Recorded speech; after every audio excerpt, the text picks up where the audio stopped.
Hey coders, today we are going to install MinGW on your Windows PC. First of all, if you are new to Codes and Bugs, don't forget to hit the subscribe button now. So first of all, we have to search for MinGW download in any browser. I am going through Google Chrome. Click on first SourceForge website. Here you can download your installer for MinGW. This installer is basically for 32 and 60-bit for Windows.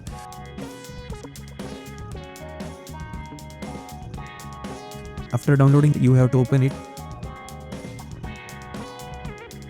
After opening the file, you have to click on run and click on install. Click on continue. Here you can see the directory where you want to install your MinGW. Click on continue and here your MinGW is installing. Wait for a while.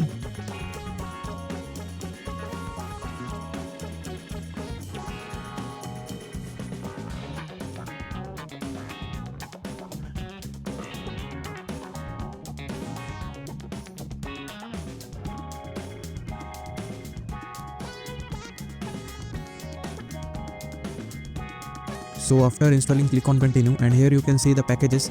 Here you have to select first MSYS package, then basic MinGW installation.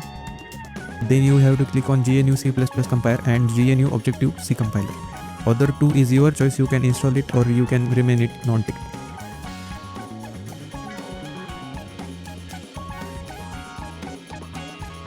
Then click on installation and apply changes. So here all the packages are getting downloaded.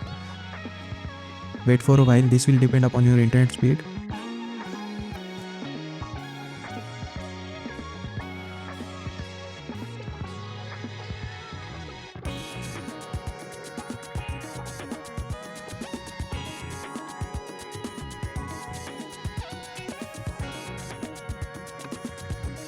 So after installation complete, click on close and firstly go in my files and go in OS and here you can see the MinGW folder.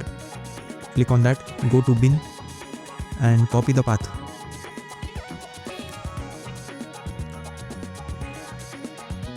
We have to submit this path in our environment variables. Click on it. Then in advanced you have to find for environment variables. Then under system variables, click on path and then you have to add it. So click on new. Paste the path and click on OK. Again click OK and last OK. So here we have installed our MinGW. So we have to check it whether it is working or not. Press Windows plus R and search for CMD. Click enter and here you have to write this command g++ space -- version. So here you can see our MinGW is successfully installed. Here is the version 6.3.0. So here is we have successfully installed our compiler. If you like this video, don't forget to subscribe Codes and Bugs and click on the bell icon for latest updates.